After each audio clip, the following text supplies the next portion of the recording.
How are you? Good. How are you doing, David? Doing great. Thanks for being here, man.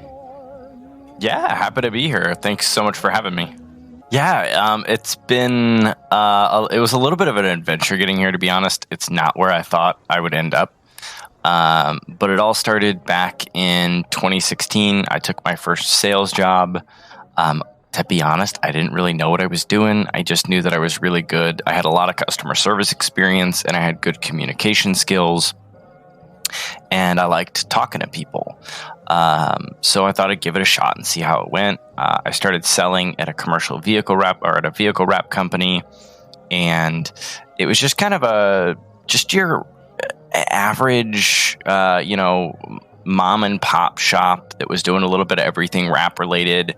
They were doing a little bit more on the commercial side, but they were also doing, a little bit of this, wall murals, like color changes on personal vehicles, like just the cool little personal customizations that you see on cars and custom wraps and things like that. But, I got in there and after not too long started to notice that some of our work just wasn't really, our team wasn't enjoying it. It wasn't making us a lot of money. They just weren't taking us where we wanted. It wasn't really taking us the direction we wanted to go.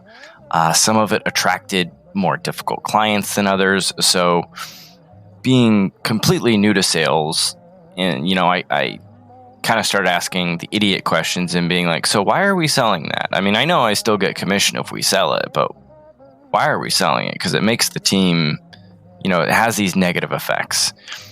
So I got this really unique perspective of watching sales go through the company and the ripple effect that all the different types of sales we could, have were, having as they went through the company. And that put us on this 3-year journey of, revamping the business and changing who we worked with and what we would sell them and becoming a specialized company.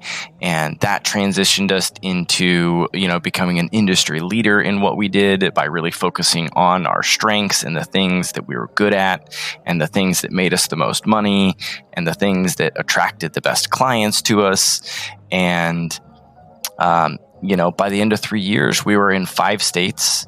And then from there, I left and went and sold, got into high ticket phone sales, sold business opportunities and marketing services and divorce coaching, and eventually got to a point where I was just tired of the monotony of phone call after phone call after phone call. Because at the wrap company, I wasn't just doing sales. I was also running the sales department. I was doing marketing stuff. And there was so much to do that the monotony of just sales calls started to get old on high ticket sales. So I decided to try something else out. And I went back to that experience at the wrap company and started dissecting what it was we did there because I really enjoyed it. And out of that came a book called 7 Steps to Attracting Great Clients. And that is slowly but surely turning into a program that helps businesses basically do what we did there, which is, become more particular about what work you'll do, who you'll work with, what you'll charge for it, focusing on building the company around your strengths and the things that you enjoy, attracting the people who get the most out of those strengths, and to build a company that's a lot more profitable, a lot more fun, and a lot less stressful, and just a lot less chaotic. Okay, wow. So this book, you kind of found everything that was working and what wasn't working. So I would like to just start with maybe one of the big things that you kind of realized was not working, was making the worst effect, and that you also might see it, and that many people are doing that, or many businesses have that same problem that many are not aware of. Yeah, that's a great question. I would say the number one thing is selling too many different products or services. We have this tendency to get one up and running, and then when we start to hit roadblocks in selling and marketing that and trying to scale the sales and marketing. Instead of trying to overcome that hurdle, we tend to launch another product or a service to try and create more revenue. When you do that multiple times, you end up with this big complex machine of a business, because every one of those products or services needs its own sales, its own marketing, its own fulfillment. It's basically its own little business. So we start stretching ourselves thin, and before we know it, we just have this business that we wake up one day, we have a business that we don't like, that's consuming our life, that we just don't quite know how we ended up with it. And the answer to that is simplifying, figuring out which product or service has the most potential and really focusing on that one. I'm a big fan of Steve Jobs, and one of the things that he did, so they kicked him out of Apple, right?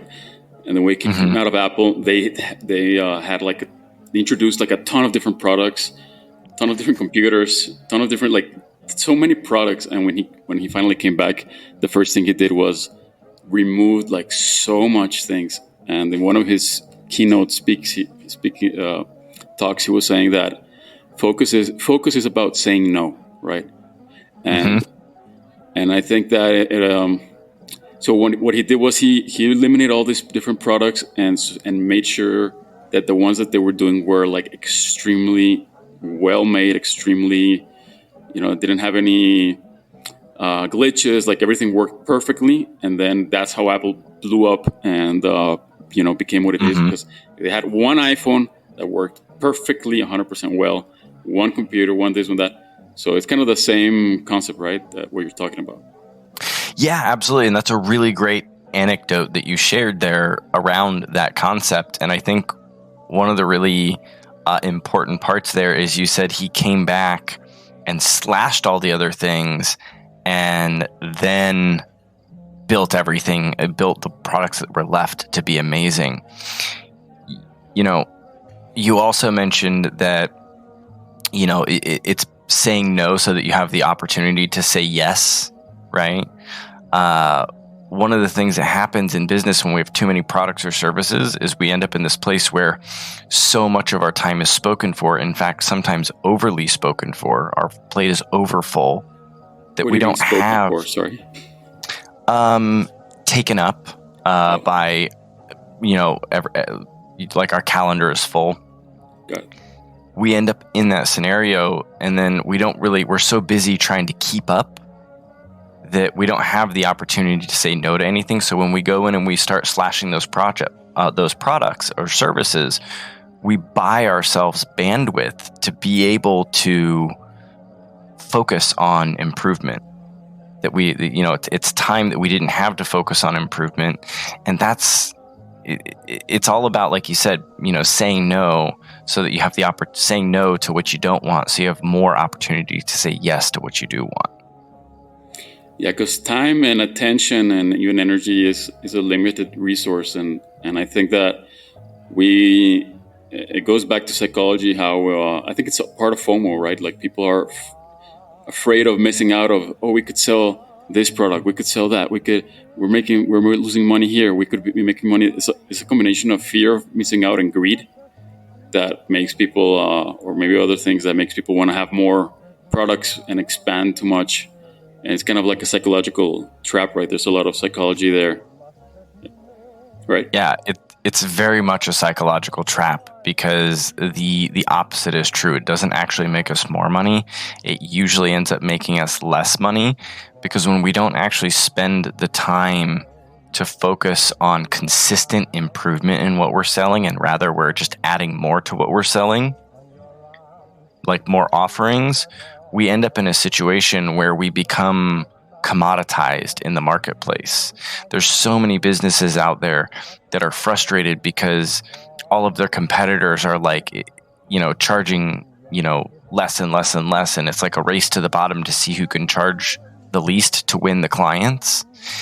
And then they're not making money and they're frustrated. And it's like, if you just focus on improvement, you do that for a period of time, you're not going to look like your competitors anymore. and you're not going to be commoditized, which is, I don't know if you're familiar. Commoditized is like where, the only thing people have to differentiate you from your competitors is your price. So naturally, they're always going to go with the cheapest one. Mm-hmm. Yeah, like a commodity where, a barrel of oil is the same as a barrel of oil here and a barrel of oil there. Exactly. That's what you mean, right? Yeah. Yeah. And I think that another aspect about having so many different things is that psychologically as well, it's harder to, when you have one product, it's like, or one thing or a few, it's like, if they're not doing well, and you're very aware of it and you have to improve it. But if you have like 15 different things, like you can kind of BS yourself. It's kind of hard to realize what's going on because your attention is so spread around everywhere that when you have few things, it's like, okay, this is not working. So it's kind of like helps you kind of be aware of things as well. There's an aspect of that as well, or no? Oh, 100%. It definitely, it's another psychological trick when we have all these products and services that everything's going great because we're making money. Whereas it's a lot scarier to ride out the revenue roller coaster when you only have one product or service, but it's also so much easier to maintain revenue because you're only focusing on one thing. So you're basically bulletproofing this one thing in so many ways and kind of like having really, a tight-knit grip on it that in a way it makes everything stronger. So is that kind of what you mean? Yeah, it's, if you can make the one thing that you're selling, an amazing experience that provides outstanding results that none of your competitors know how to compete with, then you can charge premium prices that buy you a safety net. You don't have to have 100 customers. You can get by with 50 because you're charging far better prices. You're charging twice as much as your competitors. That in turn buys you back, time and energy to focus on doing better work again and improving, which allows you to, provide better results and a better experience, which in turn allows you to charge more. It's a cycle of improvement that the more you do it, the more you stand out and the more you just start to become the go-to market company in your market, and you start to be the company that all of your competitors want to be, but they don't know how to be. What do you think is the biggest reason why people have this tendency to try to have as many products? Do you think that it's more driven by fear that everything is on a few things or one thing? Or is it more of because of greed? What do you think is the most, or another thing? I think it's just the tendency. It's the desire to create is what I believe. Entrepreneurial people tend to be creative types, maybe not in the traditional artistic sense all the time, but they started and grew a business because they love going in and tinkering and toying and making this work and changing that and seeing what that does, and this process of like building something and seeing it come to life. And it's kind of a high. Mm-hmm. But the most fun part is the beginning. It's the ideating, like coming up with the idea and figuring out how you're going to make it work and bringing it to life and making it successful. That's the fun part, right? It's very rewarding. It's like a drug in and of itself. But once you get it up and running to a certain point, the continued improvement starts to get kind of boring and not as fun. Doesn't quite give you that same high that it used to. You're into like the really monotonous details that are just not as exciting or interesting, but those are also the ones that move the needle the most, right? Yeah. in my book, I talk about this graph where there's a parabola on each side, one going starting really high and getting lower, and another starting really low and getting higher. And where they cross, one of them is energetic input. All the resources that you have to put in to get something started starts really high, whereas output starts really low. The output starts really, really high and starts to drop really fast as it picks up and gets successful. But the input starts really high and drops. The output starts really low, and as it gets higher, where they cross is where people stop. Can you? I kind of I got a little confused there. So sorry. No, I'm a little. Okay, so the graph is showing. What is the graph basically showing? The main point. Okay, well, there we have it. Yeah. So the red line that starts really high is output. Output That's in all terms the energy that you're putting or input. I'm sorry, I am mixing all my words up. It's input in terms of resources and time, energy, money. To get a product going or a service going. Right. So it starts really high, whereas the green line, which is output, starts really, really low. The more time goes on, the more input you put in, you get more results, but it takes less input. The more you refine, it takes less input to get more output. So eventually, as you improve, it reaches a point where you don't have to do as much work you don't have to do 10 times the work to make 10 times the money.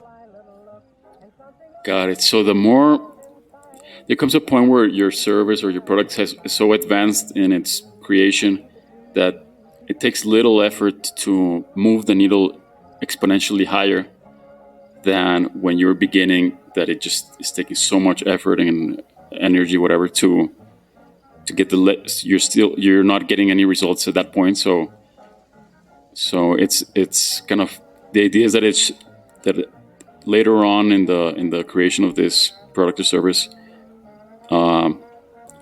it's that little efforts that make the most difference. Or what is the main point of this graph? Yeah, exactly. The further you go, it's those little minute details that you're going in and changing and tweaking. How can I make this better? How can I make it a better experience? How can I solve this extra problem for them? How can I make this easier for them to go through? All those little problems, as we start to work on those are going to generate more output in terms of things like revenue than all of that initial input to get the product off the ground. Getting the product off the ground, ideating it, like coming up with the idea, bringing it to life, that's the fun part. But it's also the most work and yields the least reward. The consistent improvement of that one thing is not necessarily as fun, but it yields a lot more reward for the amount of energy that goes into it in terms of how much you can charge, the types of clients you can work with. As you get better and better, you can work with higher quality clients that are easier to work with, less demanding, more willing to pay you good money for quality work. They don't always have an emergency or some weird request. They're just like, they're not like breathing down your neck, tracking your every movement. They're just like, hey, I'm going to write you a check for a lot of money because I value you as an expert. You're going to do what you do, and I'm going to let you do it. Got it. So it's basically the entrepreneur's brain chasing either the dopamine of the high of the creation process and the excitement of thinking and being kind of giving birth to an idea that is really the source of kind of this phenomena where as soon as that whole process process starts to diminish because the product is already kind of created and put it out, the entrepreneur kind of gets bored of it and chases again the high of the creation, and therefore doesn't kind of grow and focus on that part. So basically chasing dopamine. Yeah. It's amazing because a lot of, things about business are not so much technical, but more psychological. And I think a lot of people don't realize that, how much we are just driven by psychology, and how much, it doesn't really matter what they have. They have their own plan, but in the moment they change it, or they come up with a great idea, a new shiny thing, and very easy to kind of follow their, whatever they think in the moment, right? So Yeah. obviously that's not good for business. Yeah, business is primarily a game of mastering oneself. Like, all the business strategy and all that is secondary to mastering yourself. Learning to be in control of yourself and not to let those impulses take you wherever they're going to take you. And not paying attention to the things that we're talking about here is it's really how so many business owners wake up one day, realize that they don't like their business, but they're confused as to how they got there. Like, how did this happen? I used to love what I did. I used to love what I do, and that's why I started a business around it. And now it's a hungry monster that consumes my life, my happiness, and my sanity. Like, what happened? How did we get here? And I think it's very important, like this idea that you bring up. I think it's extremely important, and I've never heard it before. And I think it's so fundamental in almost anything, because I think in even things outside business, there's this same kind of mechanism, psychological mechanism, that if you're not aware of it, then you're gonna fail. If you're not aware of it and you don't have the discipline or kind of the other parts to sustain you, like you're just like a normal person, then that itself is gonna, being the source of your failure without you even suspecting that it was, because you never knew about it. Yeah, it's also the same thing that we're talking about, that dopamine fix of creation. It's also the same thing that keeps a lot of business owners on the treadmill of seeking out new marketing techniques and new sales tricks and things like that, because those seem fun or engaging. They give us that dopamine hit of building something new and creating something new and implementing it and being able to see the tangible result of us learning how to do it, creating it and plugging it in and going, I did it. But in reality, you know what makes sales and marketing a lot easier than a new marketing technique or a new sales strategy? Making making the thing that you're selling better. It's always like, you can put the same amount of effort into marketing and selling something, and if it's far better, it's going to be easier to sell. Exactly. If you're able to produce twice the results that your competitors can, you're gonna show up to your sales and marketing with confidence. You're gonna show up to those sales calls with a confidence that people are gonna feel, and you're gonna be able to say things like, when people say, "Well, why are you more expensive?" Well, because we produce, 3 times the results that our competition does. And, oh, by the way, it also involves, 30% less of your time and input to do that than what our competitors are going to ask from you. And you have these data points that you can point to around, what you can deliver that your competition can't, and it just makes sales and marketing easier. And you get that by that focus on that one thing, so that you get those 2 times, 3 times better than your competition. That was 200, 300% more that took 1% a day or whatever. Mm-hmm. Like, it was those small increments that made you so much better than the rest, because the rest are doing 1,000 things and you just became really good at that one thing. Right. And as you continue to improve, you're also going to get data that you're going to be able to take to the same marketing company that you've been using and say, hey, this is who we're like. You're going to be able to give them information that's going to help them to be able to deliver better results. There's a roofing company that I know that a while back they were going through this cycle of they were basically just burning through marketing companies because they would write a check and say, hey, we're not happy with our marketing company because they're not delivering us enough leads. So we're going to write you a check because you're telling us you can solve the problem. That company wouldn't solve the problem. So then they would go to the next one and the next one and the next one.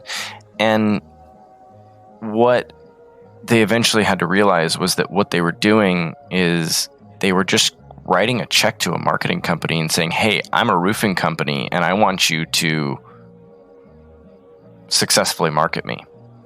And that's basically all they were giving these people. So they just weren't giving the marketing companies the material they needed to make their company look compelling, to attract the right people, right?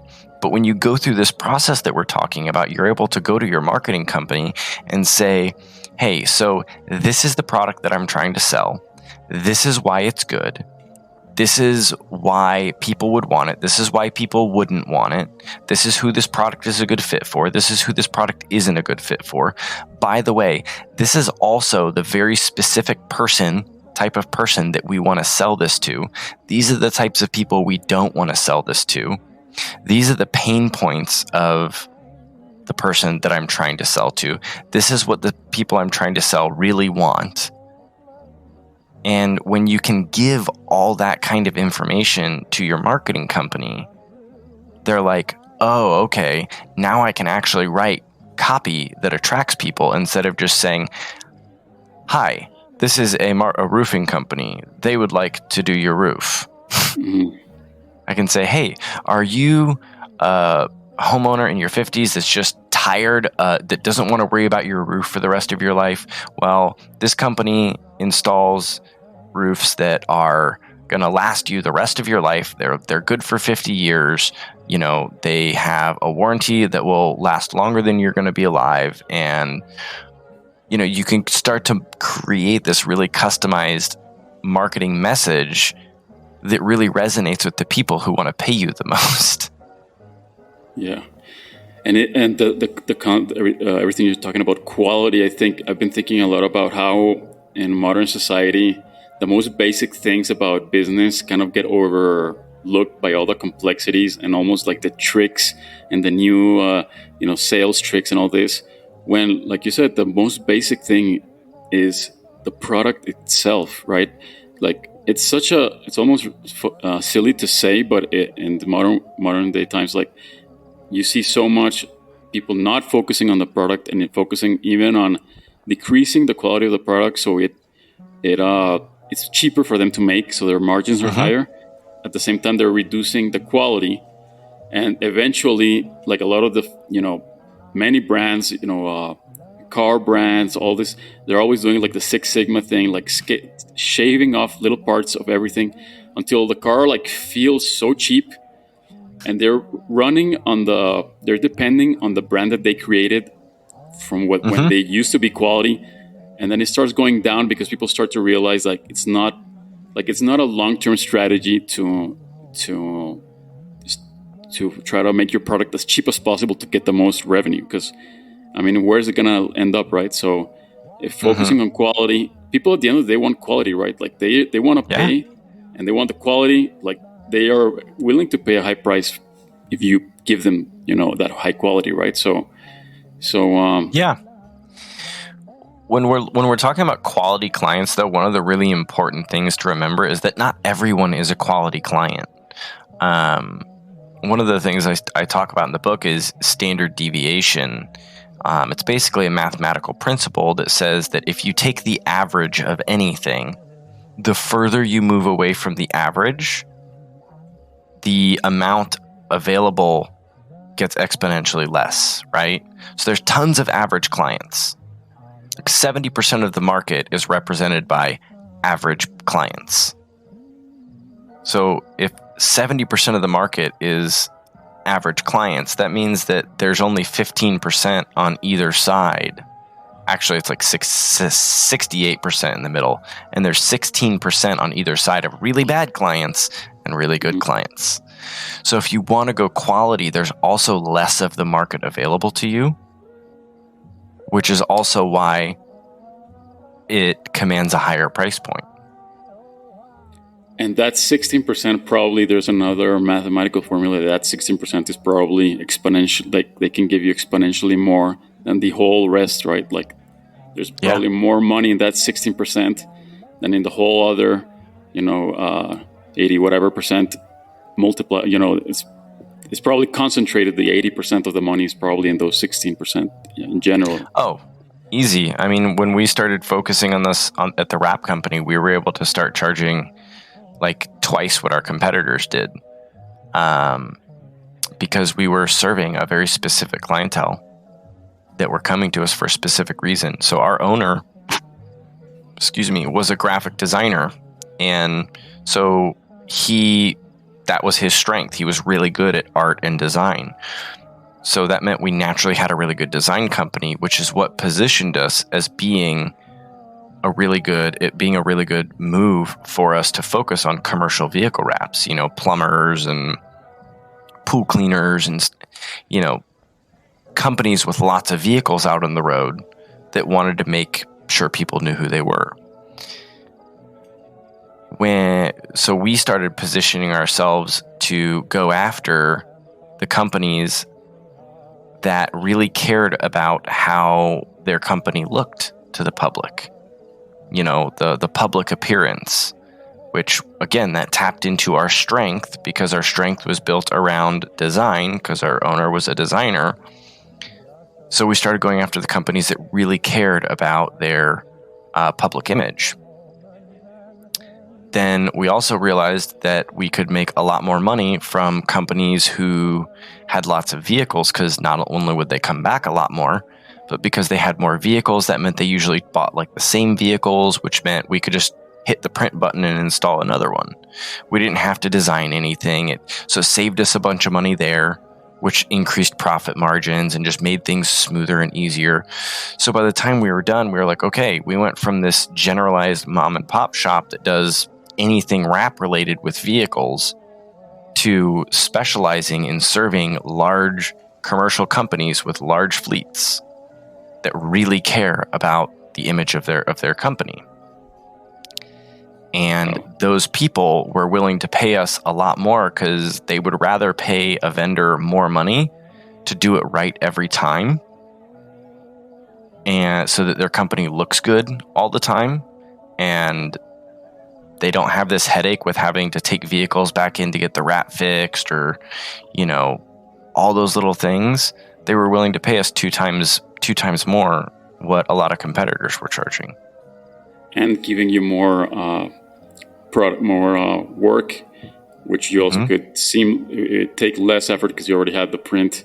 So overall, in every other way, they also give you less headaches. So in every way, it was basically better in every single way. Yeah. One of the most rewarding moments of my life was when I left that company to go pursue other things, looking back on the 3 years that I'd been there and seeing how much things had transformed. I mean, it was an entirely different company. Wow. Everyone was happier. We got rid of difficult clients. We got rid of low value work. We were able to buy better equipment, able to pay the team better.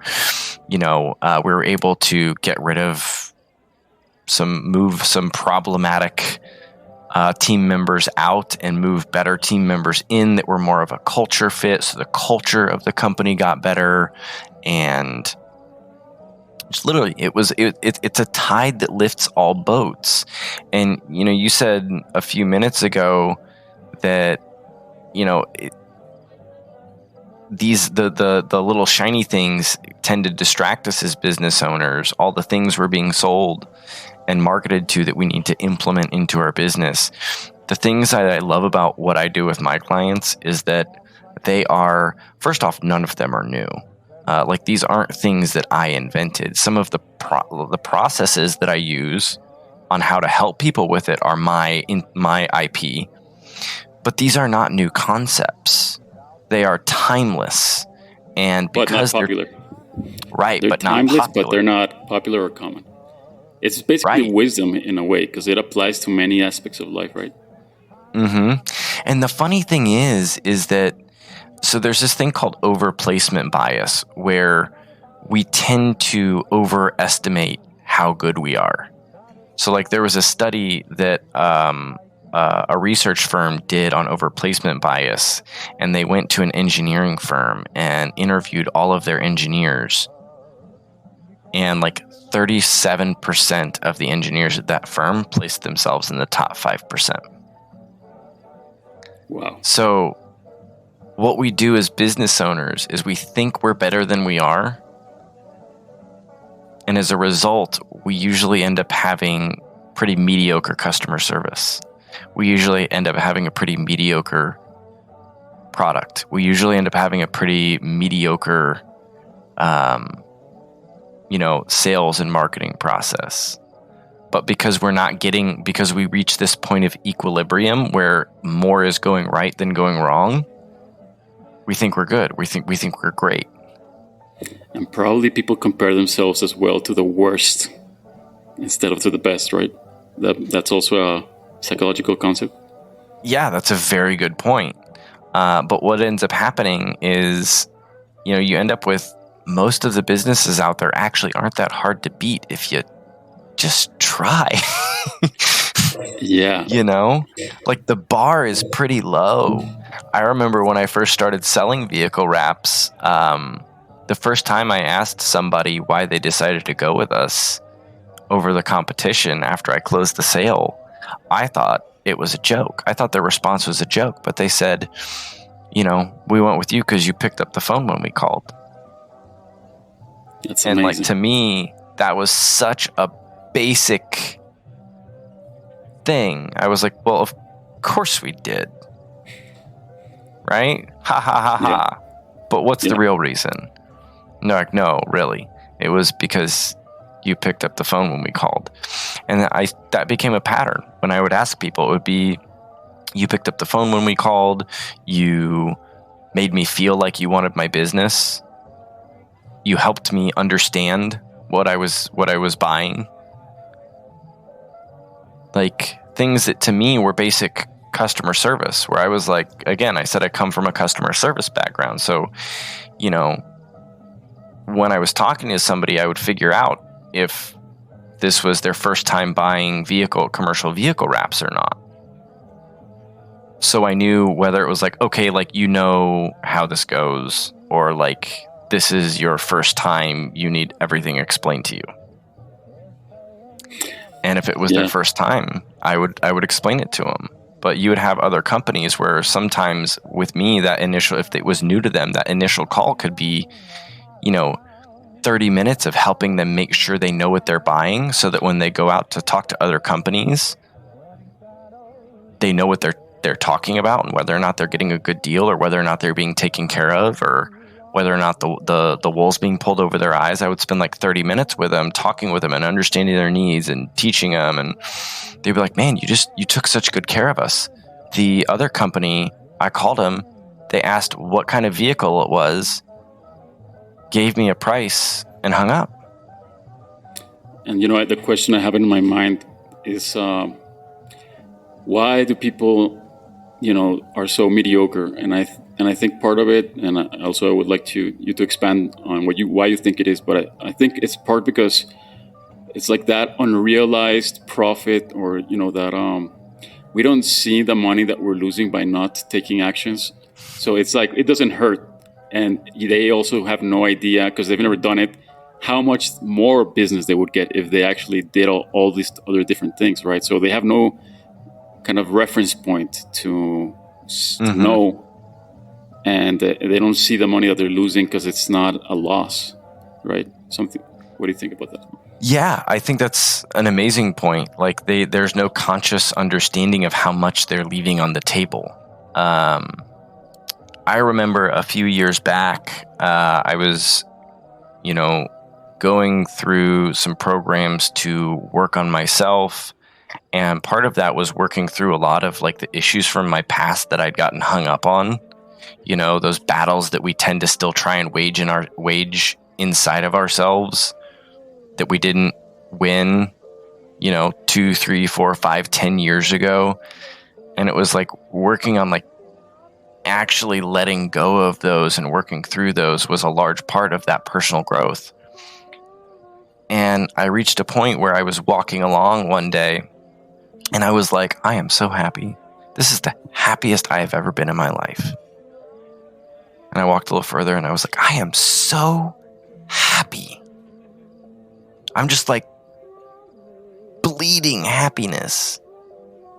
And then I stopped and I was like, oh my God, if this is happy, what was I before?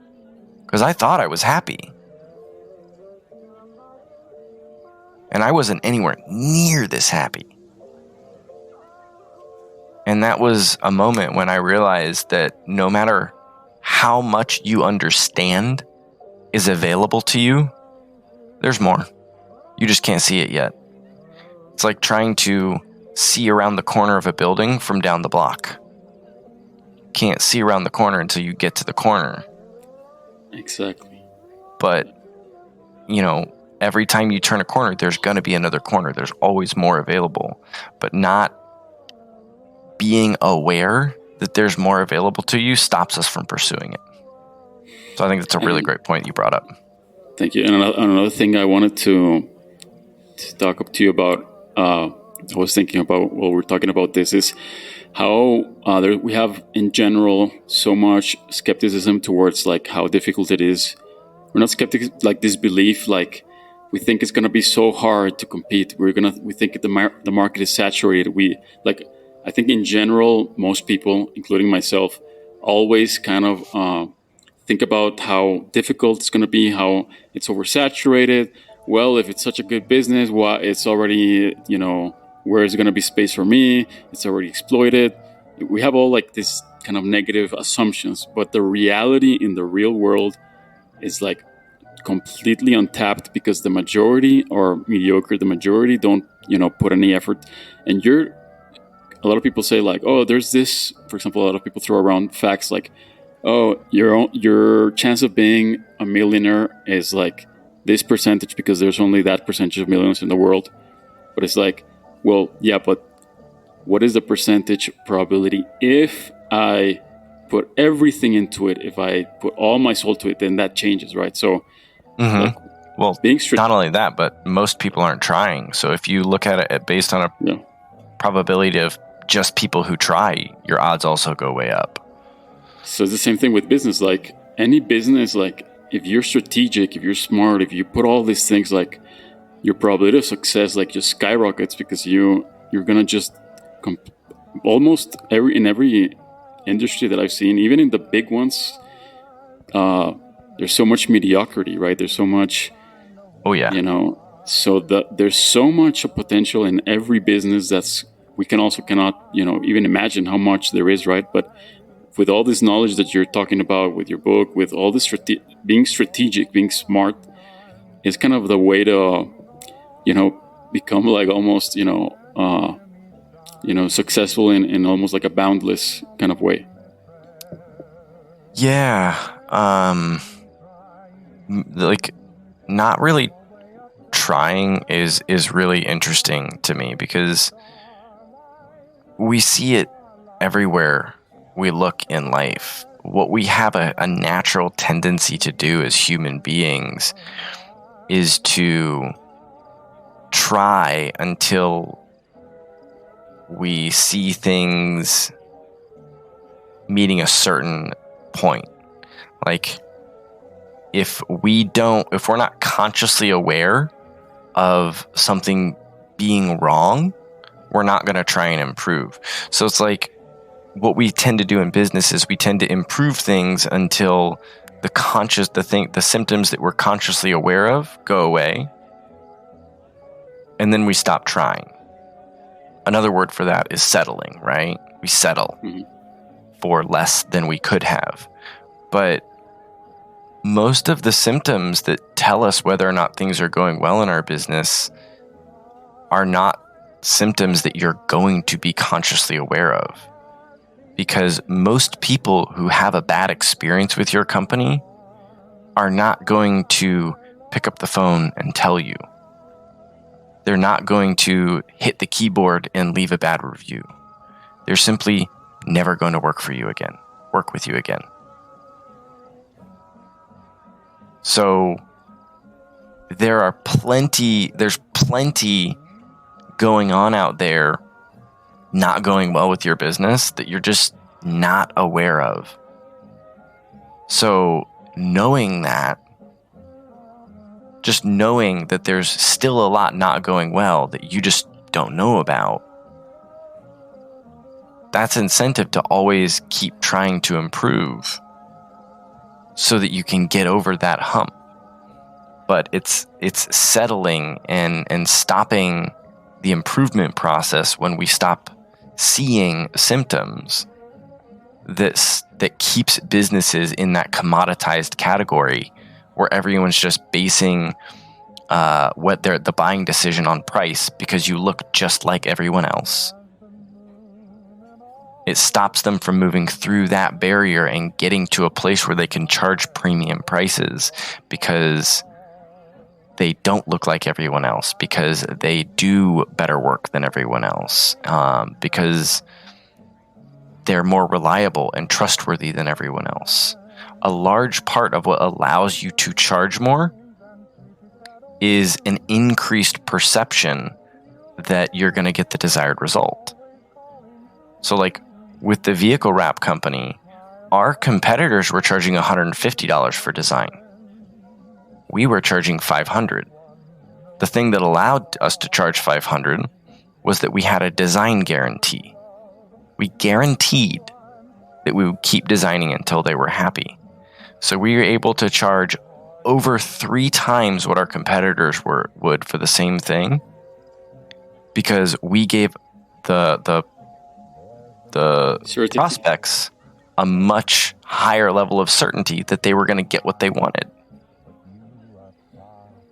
Yes, certainty is a huge thing, I think, in many, because that's kind of the fear, right? Is this money going to go to waste? And that fear kind of defeats completely the sale. And if you can just give them that guarantee, then they're willing to pay more, 2x, 3 times more, just so that they don't have that fear. Well, and some would argue that that's not true for everyone. And it's not. But when we're talking about client quality, that type of behavior, the desire to pay more now to make sure that this goes right the first time and that I don't have to do it again and that I don't have to spend more money later, and time and energy. That's behavior of a high quality client. Because it's they value their time and they value their energy, so they know that if they don't do it right, they're gonna lose the time. It's gonna push them back. Like they're gonna lose maybe more. So they are aware of that, and then they're willing to pay for that certainty, right? And go ahead.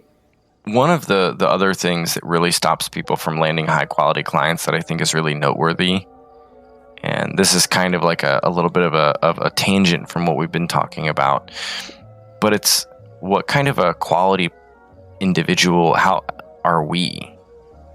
What quality of a client are we for other people? What kind of quality of person are we in our life? Because like attracts like. If you want to attract better clients, it starts by being a better client and by, doing some personal growth and leveling up as an individual, becoming a more high quality person. Those high quality people are going to be more attracted to you. And how do you think? Do you think it's also because you subconsciously feel that you deserve these types of clients because you know that you're on their level? Is that also part of it? I don't think it's because you think you deserve them. I think it's the same reason why college graduates tend to marry college graduates.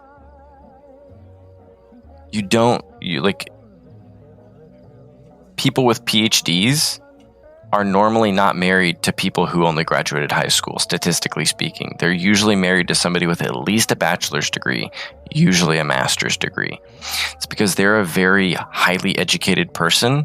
They're attracted to highly educated people. So it's the same thing for attracting high quality clients. But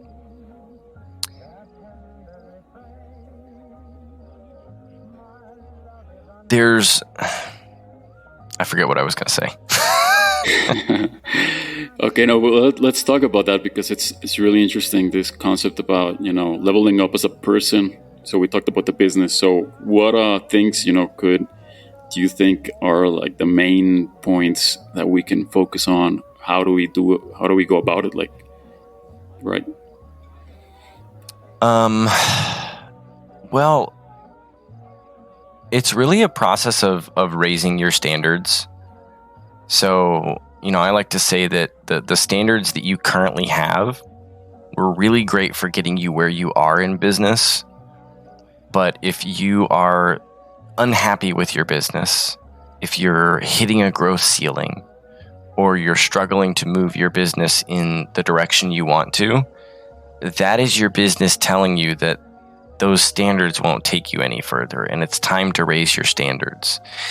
It's time to expect more of yourself. It's time to expect more of your team. And it's time to expect more of your clients.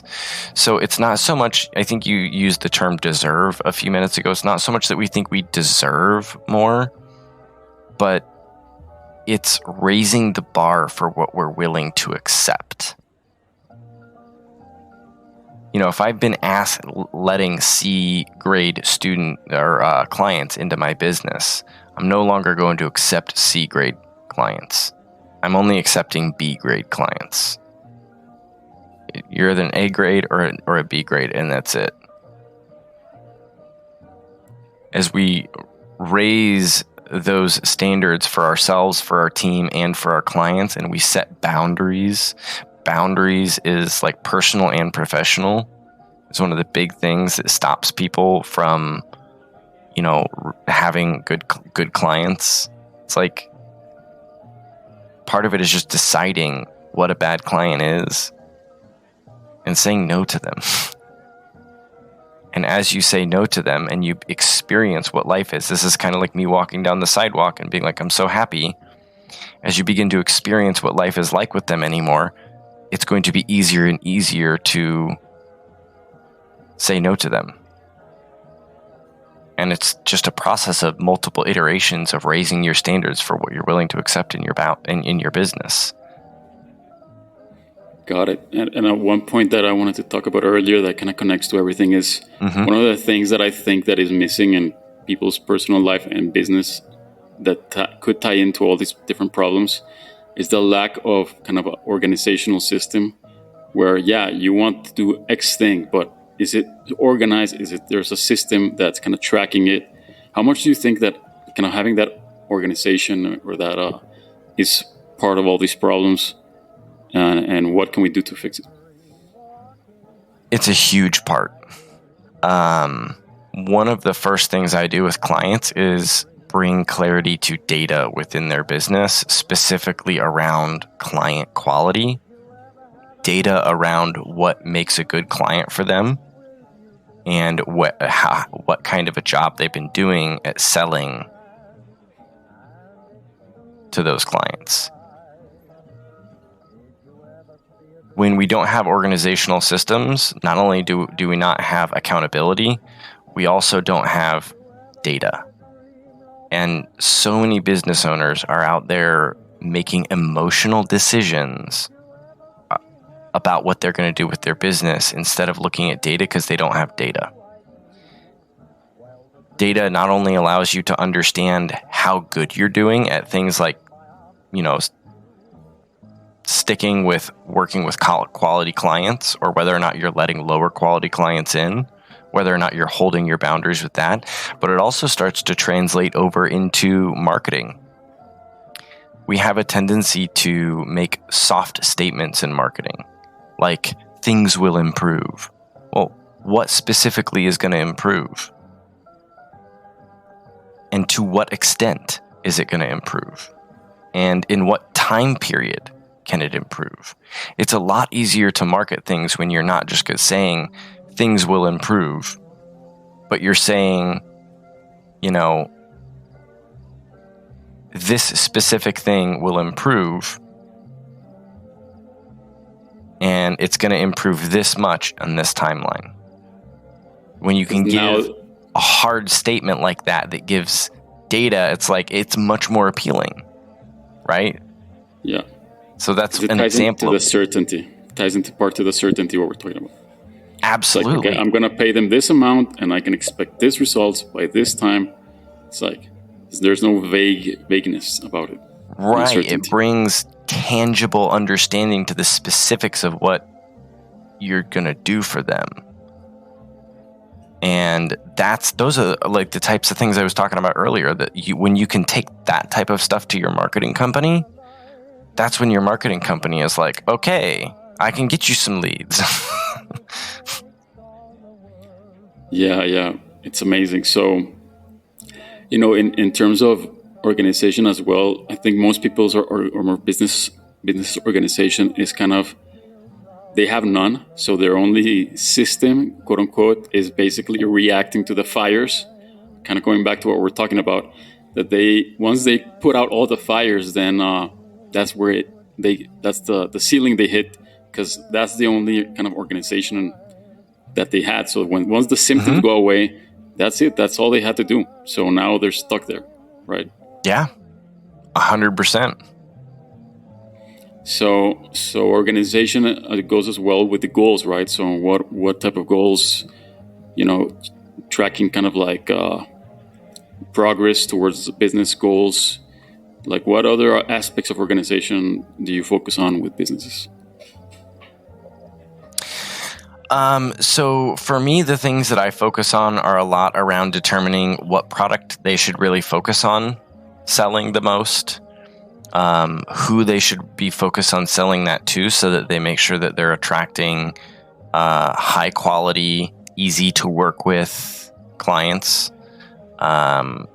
refocusing their messaging towards talking to that person, being transparent with their market about what they do and don't do, what results they're good at delivering at, what they're not good at delivering at, things of that nature. Reimagining the policies that they have and reformulating them to protect the client from them rather than them from the client. How to improve the client experience, how to improve their fulfillment process. And it's really all about bringing structure and organization to that. So just those last two, for instance, there's an organizational process of how you communicate with clients that gives you data as to how good the experience is for them, what's going well, what's not going well, what needs improved, that a lot of businesses don't have. And it's really simple. So first, you start with a general client survey if you've never done it, which is where you basically go out and incentivize your current client base to hop on a call with you and be really transparent with you about what's going well and what's not going well, and what they like about working with you and what they don't, and all these different things. But after that, it's about implementing a regular process for extracting that information from your clients. First is an onboarding process.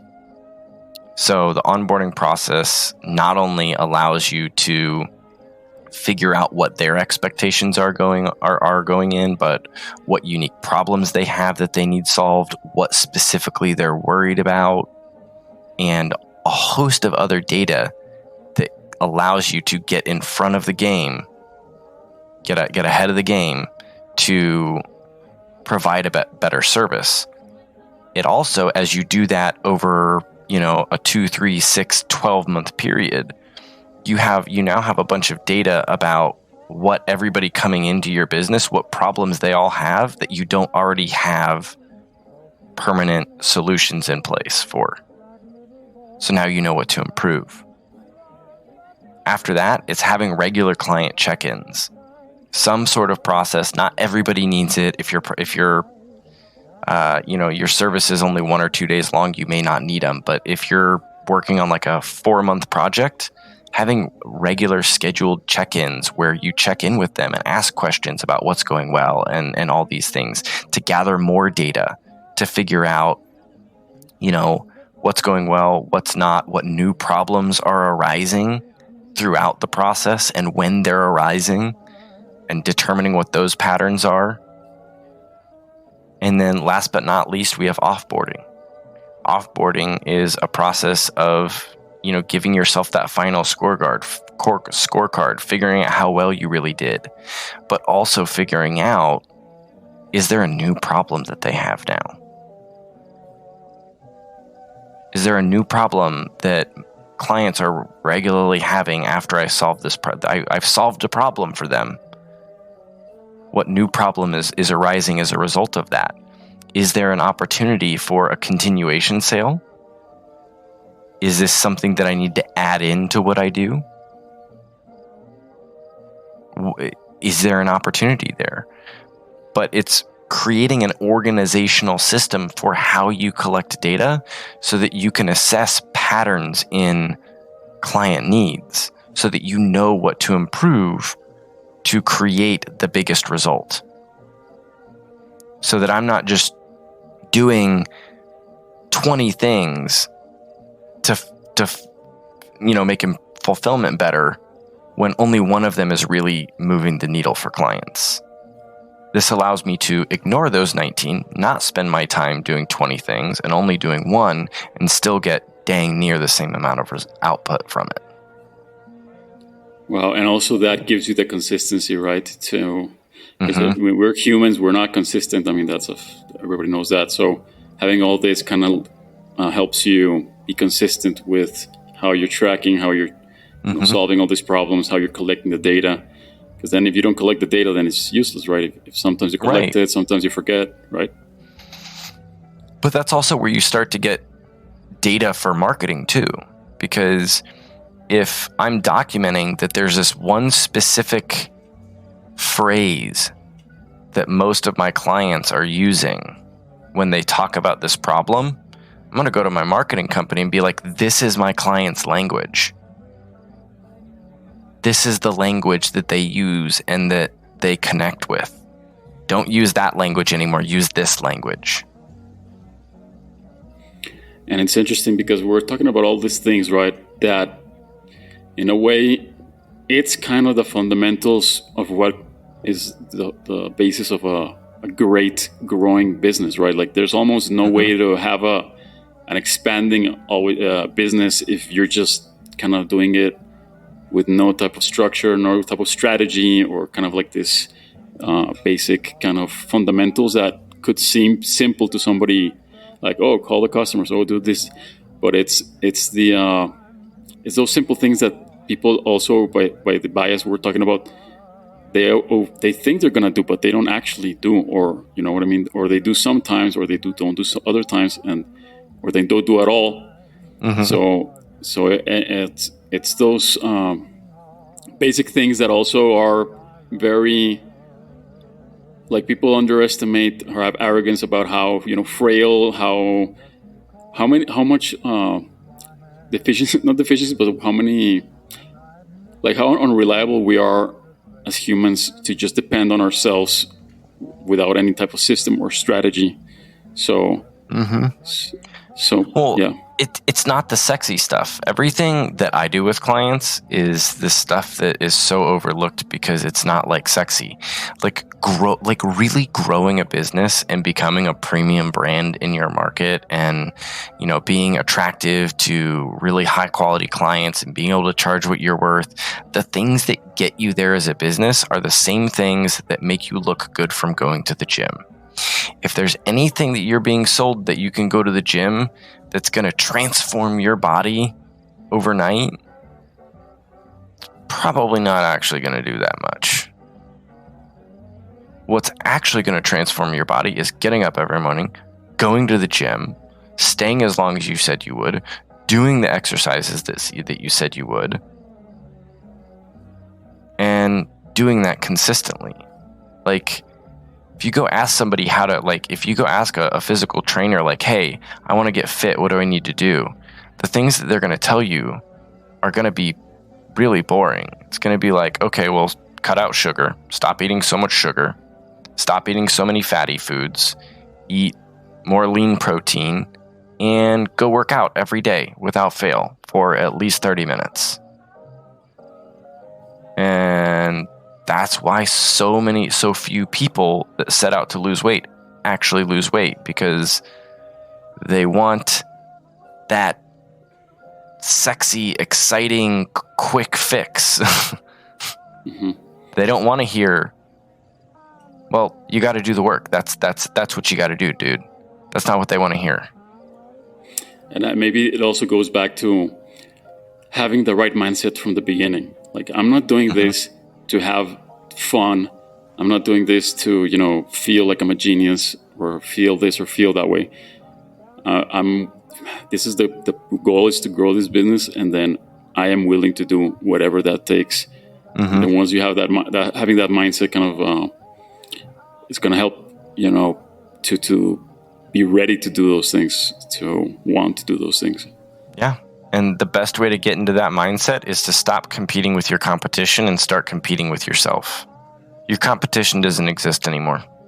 Just ignore them. Ignore what they're doing in their marketing. Ignore everything about them. Like, when we were growing that wrap company over that 3-year period before I left, I only knew our competitors by name.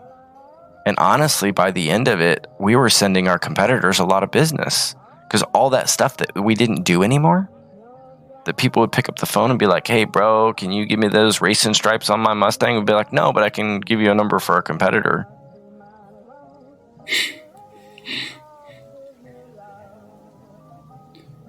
It's amazing. Yeah. When you just focus on yourself and focus on improving your business and making it better than it was yesterday, and ignore your competition, amazing things start to happen. Because the competition is mediocre as hell to begin with. Mm-hmm. So if you beat them, you're gonna have an ego boost that you kind of don't deserve. Well, not deserve, but it's like, you're still far away from your potential, right? So it's like, why base your success to that level? Well, when you try and compete with your competition, especially when your competition is mediocre, the bar can only go so high, because your competition is setting the bar. And if they're mediocre, that bar is not very high. So what a lot of companies do is they rise up to that bar and then they stop, because they're competing with their competition. Or they'll go just a little bit above, right? But if you're competing with yourself, that bar can rise infinitely. Because in a way, the competitors are telling them what is possible, right? They're basing their belief on what's possible based on what the competitors think is possible. So it affects you in a subconscious, subtle way there. That's really bad for your potential growth. Well, it also creates a finite game out of something that's actually an infinite game. So, a finite game being something that has a fixed set of rules with a fixed set of players with a clear outcome that determines who wins or loses, right? That's what we really seek as business owners and as people, because it's really easy to understand if we're doing well, if there's clear rules, clear players involved, clear guidelines for what winning and losing means. But business is an infinite game, meaning there are no set rules. The rules are always changing. There are no set players. The players are always changing, and there is no winning or losing. Winning the game just means you get to keep playing it. That's winning. When we compete with our competition, that bar stops and it becomes a finite game. When we compete with ourselves, it truly becomes an infinite game. Well, so a lot of mindset stuff, a lot of psychology things that are undermine everything else, right? So, Oh yeah. extremely interesting. Man, it's been so great talking to you, Drake. So tell us a little bit. Where can people find you? The services that you provide. Tell us about your book, where we can get it. Tell us everything. Yeah, absolutely. So I do have a program called the Profit Collective, where I help businesses implement a lot of what we talked about today. But what I want to share with your audience today, number one is the book. If they want to get it, it's designed to be a quick read. It's not one of those books that's going to take you 4 hours to get through. Should be about a 60 to 90 minute read. No fluff. It's really just to the chase, giving them what they need, designed to help them actually go implement. So they can find that on Amazon. It's called 7 Steps to Attracting Great Clients. But there's also a training that's available to them. So for the business owners that want to go out and start simplifying their business, figuring out what their most valuable product or service that they should focus most of their efforts on is, and figure out what a great, high quality, easy to work with, easy to deliver to client looks like for their business specifically, there's a training that teaches them how to do this. It's called the 3 Simple Steps to landing great clients, and it's available at resources.profitcollective.vip. I think you should have access to that link if you'd like to include it. But I'll put it in the show notes. Yeah, after they go through the training, which is completely free, don't even ask for an email from them to go through that. They can actually take this stuff and implement it into their business with what I teach them. This isn't a bunch of what, but not how. They're given everything they need to go get results from this in their business. If they would like to sign up for my email list, they can also get a tracker sheet that I designed that allows them to take what I teach them in there and input all of that in and go input all the data about their client base into this tracker sheet to get clear on how they've been doing at selling to quality clients, and also to continue inputting those sales as they go forward to make sure they're staying on track. Got it. And if they want to work with you as well, you also offer kind of like a service to work with them directly as well, right?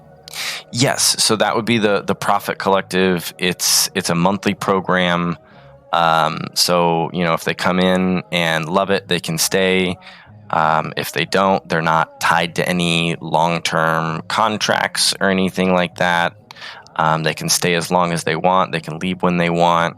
But it's designed to be a program that helps them implement all this throughout their business over the long term, and to help them consistently make the right decisions in their business as these things come up.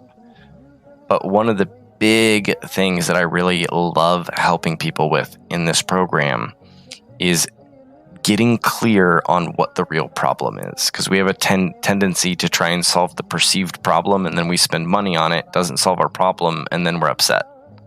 Mm-hmm. So a large part of what we do is help them understand what the real problem is before they go doing things and making changes. Got it. And I know everything you say is very universal and applies to basically every business, but just so people listening kind of take it, get in a way, can react.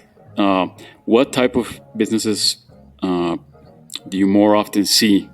So people that have those businesses can be like, oh, okay, that applies to me. Like, I know it's probably absolutely. the huge list, but just so people can. So my niche area that I like to work with, my area of expertise, is with your traditional small businesses that are service-based. So it's a lot harder for me to get results for businesses who are product-based, meaning like they sell something like T-shirts or,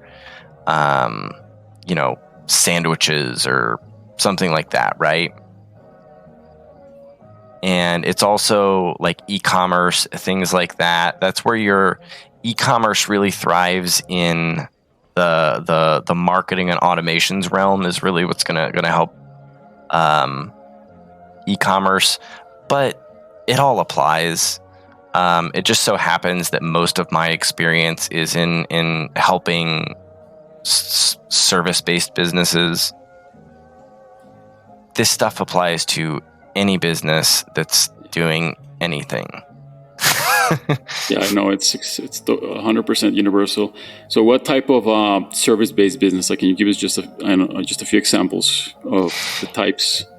Yeah, so like vehicle wrap companies, plumbers, auto detailers, pool cleaners, pest control,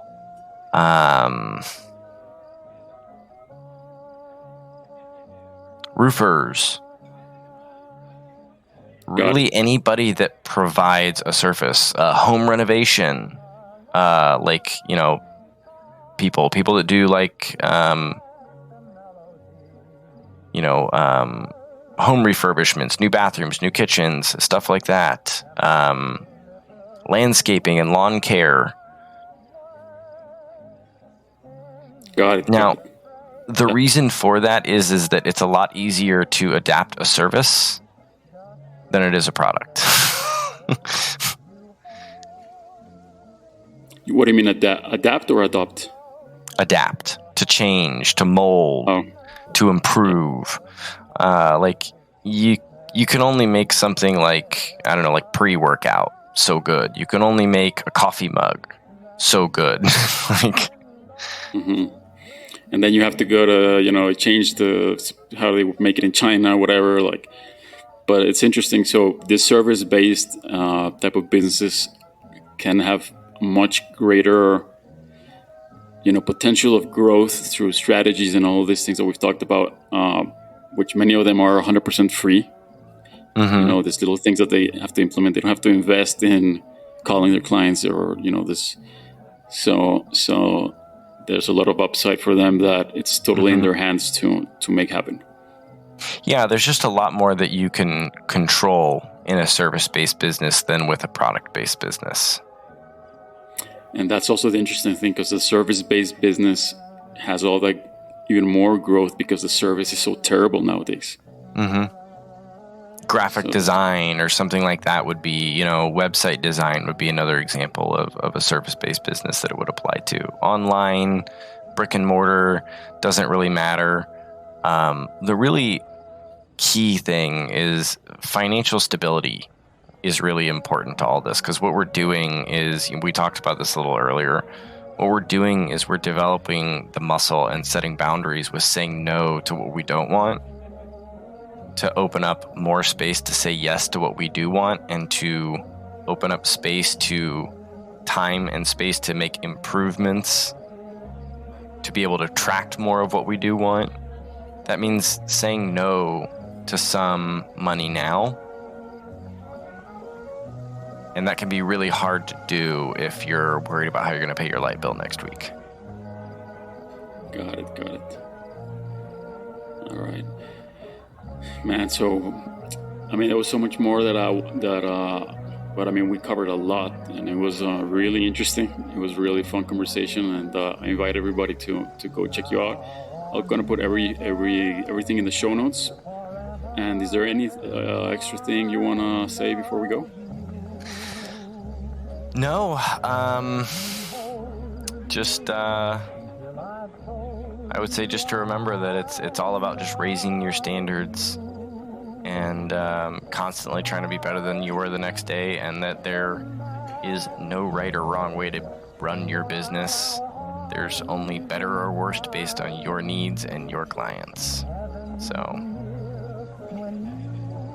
that's awesome, man. And there's so much potential, like we said. So everybody should feel very, excited that Drake has told us all these things, and I hope everybody goes check him out. So with that being said, Drake, thank you so much, man. And